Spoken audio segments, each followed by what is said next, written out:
Money is great. Everyone loves money. I mean, it allows you to do whatever you really fancy. For example, buy really nice, finest Italian tailored suits, like the one that you can see I'm wearing right here.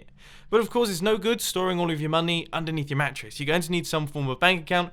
And the good news is if you build your own bank, then you can make a bank account in that bank, but other people can also make bank accounts in your bank, and their money kind of becomes your money. So then you can invest it or play poker with it to your heart's content. Now, the exterior of the bank is going to be quite simple. All of the gizzards and redstone that we're going to put inside is going to be a tiny bit complicated, and all of that is going to be happening down underneath right here. But as you can see, we have got ourselves a platform, and we have got some quartz resources in here. Tiny bit expensive on the quartz, but everyone knows you've got to spend money to make money. So what we're going to do is pillar up each one of these 3 blocks high, going right the way around the outside.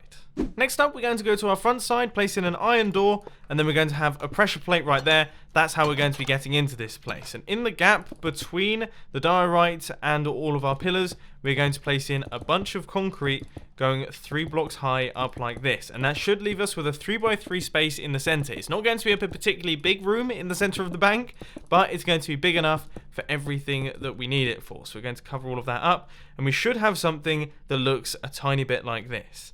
Next thing, we've got to place in a block like this, and we're going to place in a whole bunch of stairs going around the outside, and those are going to wrap around the edges of all of our pillars.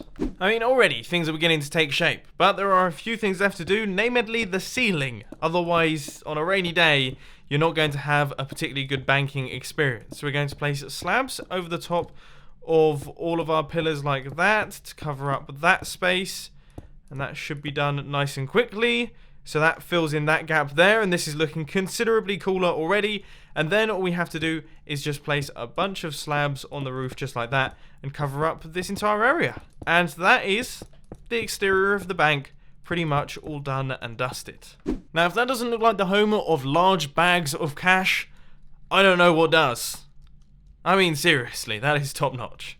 Now, if all you wanted to do was build the exterior of a very small bank, then congratulations, you are now finished. You can go off and drink a cup of tea. But if you wanted to do some extra redstone work and actually make this thing function with debit card reader systems and 5 independent bank accounts, then you best keep watching.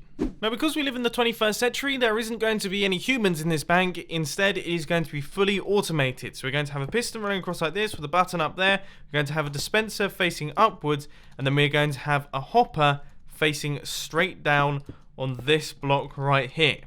And that's going to be for our shulker boxes. And then over here, we're going to have a chest on this block right here in this corner. So we're going to have our chest on that block right there. And then underneath that, we're going to have a hopper, once again, facing downwards, straight there. And that is going to be for our debit card. So we put our card into the machine, and that will open up our bank account.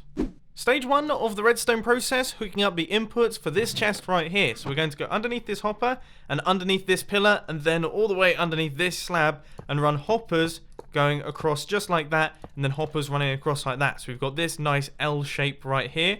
And then we're going to place 2 blocks behind all of these hoppers just like that, and place in yet more hoppers. I sincerely hope you have some form of iron farm, because otherwise that is going to get a tiny bit on the expensive side. But anyway, we now need to remove all of these blocks. We just used those to make sure the hoppers were facing in the correct direction.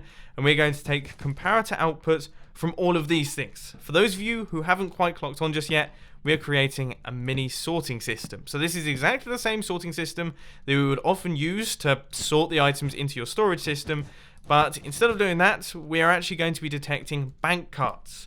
We need to make sure that people are putting in the correct bank card. So for that, blocks, and then we need redstone torches out the back right there, which apparently I don't actually have any of, but we need redstone torches underneath all of those hoppers, and then we're going to create this kind of shape here, this kind of shape right here, and then we're going to have redstone dust on top of all of these things right here. Now, we're going to leave it for the time being, but eventually we're going to be putting items into this, and that's going to be sorting out everything. Next up on our fairly lengthy to-do list is the RS Norlatch array, and I can promise you that has got a much scarier name than it actually is. They're very simple little things to build. All we have to do is place some droppers facing upwards, and then some droppers facing downwards back into the other droppers. So if you imagine this dropper right here will shoot its item up into that dropper, and then when we give an input into this top dropper, it will shoot its item back down into this dropper, so it kind of goes back and forth. And we're going to be using that for our selection system for the shulker boxes. So we're going to run a line of blocks across like this. We're going to take an output from this thing using a redstone comparator, and then we're going to take the outputs from that, and we're going to be running these into the actual shulker box dispensers. So these are the things that are actually going to be shooting out our shulker boxes. Now the only thing is it is a little bit tricky to place them when you have blocks above your head, so you might need to break some of those, and we'll replace them in a second. But we want to place redstone torches out on the sides here, because we're going to be using that to sort the shulker boxes back into place. One thing that I did forget to mention, even though I explained how they work, is you actually need to have items inside all of these droppers. Now it has absolutely no difference, makes no difference whatsoever what item you actually put inside the dropper. Just make sure there's actually an item there, otherwise they're really not going to work. I also just want to send out a sincere apology to your iron supplies, because we are going to be running in some extra hopper lines, and they're going to be pretty meaty. But the first thing that we have to do is actually place a dropper underneath this dispenser right here, which is going to be like a mini item elevator to send the shulker box up to this block here. And into the side of this, we're going to be running in the items. So we just go up like that, and then across just like this. And then you want to face in this direction and run hoppers all the way out like this.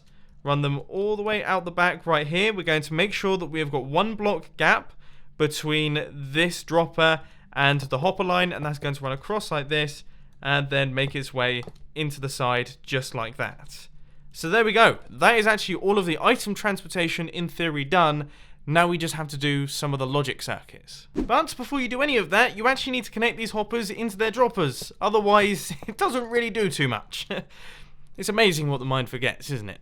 One of the tiny but very much essential circuits is the shulker box sender circuit. So we're going to need a comparator running out from this bottom dropper right here. That is going to run into this block. Then we're going to have some redstone dust down here, a block like this, and then a block up like that. We're going to have a repeater, and then up at the top here, we're going to have to take out 2 blocks and place in some redstone dust on that block right there, and then replace this block, and that should deal with the sending of the item up to the surface. For the last tiny little thing, we just have to run a bunch of slabs over the top of these droppers right here, and then we're going to have redstone dust on top of all of those slabs just across like that. Then we're going to have a slab down underneath like this, which is why we had to use a slab for that comparator right there, in case you were wondering, because the redstone needs to be able to travel under it. And we're actually going to be taking a comparator output from this hopper here.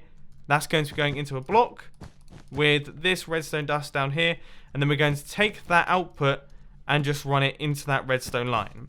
Now what this does is it resets all of these RS NOR latches when you put in a new bank card. So when you put in a new bank card, it will trigger this redstone line, which will reset all of the RS NOR latches, and then when the bank card goes through, it will then set off one of the RS NOR latches, send out one of the shulker boxes, which will send it up to the surface. I hope that makes sense. It's quite difficult to explain this sort of circuitry, I'll be honest.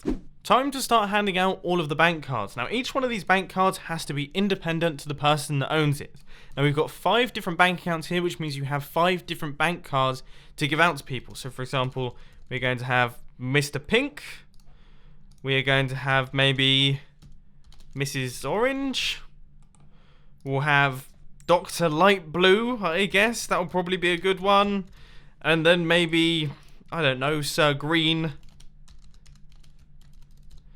And Lord Brown. Okay. Those are the different ones. These are the different bank owners. Now we've got to put the shulker boxes in the system. But before we do that, we've actually got to put these into the sorters. And the way that we do that is we drag them across like this, and then put the rest in the front. And you should hear a click. That just means the system is working. So there is Mr. Pink. And then if we go to the next one, this one will be Mrs. Orange's slot. This one right here will be Dr. Light Blue's slot. This one over here will be Sir Green's slot. And this one over here will be the infamous Lord Brown's slot. All in place.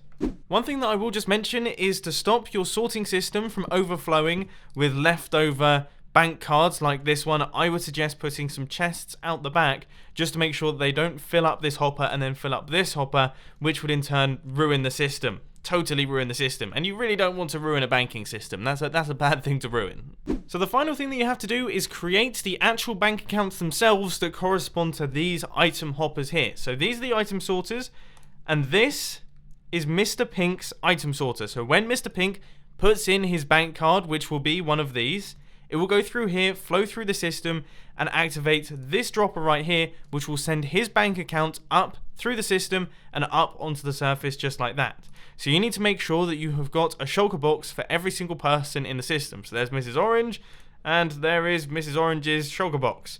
And then there is Dr. Light Blue, there is Dr. Light Blue shulker box, there is Sir Green, Green shulker box, and this one is Lord Brown. There is Lord Brown's shulker box. Now, obviously, the shulker box color does not need to correspond to the color of the person's name. I just thought that would make things easier to understand.